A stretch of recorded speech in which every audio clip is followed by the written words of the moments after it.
Reb David HaNagid, a top advisor to the King of Spain in the golden era of Spanish Jewry, had many detractors and enemies in the king's court. They were jealous of his high position.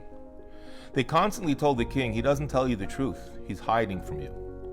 The king decided to test Reb David, and one morning as he left his home, he sent soldiers to bring him to court. As he walked into court, the king asked Reb David, where are you going? Reb David said, I don't know. The king got enraged. He says, a smart man like you doesn't know where he's going. He threw him in the dungeon. A few hours later, having calmed down, the king brought him back and he says, what kind of business is this? Why did you deceive me?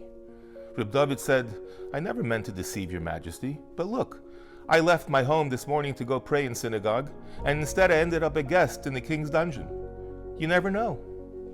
Matos-Masei discusses the 42 journeys that the Jewish people took on their way out of Egypt towards the Promised Land. And the Torah describes in length the 42 places. And the question is, the Torah is eternal. Why is it relevant to us today to know these various places? As a matter of fact, some of the places weren't even towards Israel, they were going back to Egypt, so it wasn't even productive. And thirdly, Rashi tells us that many of the names weren't even real names. They were names given to the way the Jewish people acted when they came to these places. If they acted in a good way, it was a productive name. If not, it was an embarrassing name. Each and every one of us has a lifelong journey.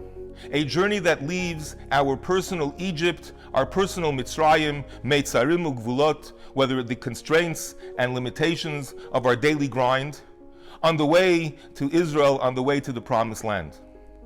We know where we want to go. We just don't know what's going to be on the way. Of course, there's going to be ups and downs. There's going to be aliyot viridot, descents and ascents.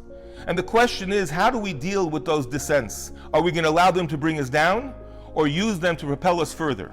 Similar to a sprinter who, in order to get an edge, takes 2 steps back to go further quicker. And here comes the critical point. How we deal with these limitations, how we deal with these bumps in the road, they will define us, they will define our journey. We have the ability to name our own journey. If we do it in a positive way, it's a positive experience. If not, unfortunately, it becomes negative. As we conclude this week's Parsha, we all call out, Chazak, Chazak, v'nis chazek. Let's be strong, and we will strengthen others. So I always wondered, why do we have to say Chazak twice? Chazak, Chazak, v'nis chazek. Why not just say Chazak, v'nis chazek? And the answer is, it's not always easy to be strong. Sometimes we have to work on ourselves more than once to be strong. But once we overcome this difficulty, and we are strong ourselves, we can strengthen others together. I wish you all a Shabbat Shalom u'mevarach.